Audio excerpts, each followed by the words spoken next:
एक हरे भरे जंगल में दो सुंदर पक्षी रहते थे, एक नीलकंठ और एक मैना। नीलकंठ अपने नीले पंखों से आसमान में उड़ते हुए गाता था, जबकि मैना अपनी मधुर आवाज से पूरे जंगल को मंत्रमुग्ध कर देती थी। धीरे धीरे दोनों के बीच एक अनोखा बंधन बन गया। एक दिन तेज तूफान आया।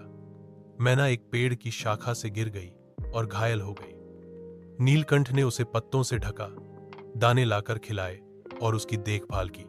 मैना धीरे धीरे ठीक हो गई। इस देखभाल और समर्पण से उनका प्रेम और गहरा हो गया। अब वे साथ साथ उड़ते हैं, साथ गाते हैं और जंगल के सभी जीवों के लिए सच्चे प्रेम का प्रतीक बन गए हैं।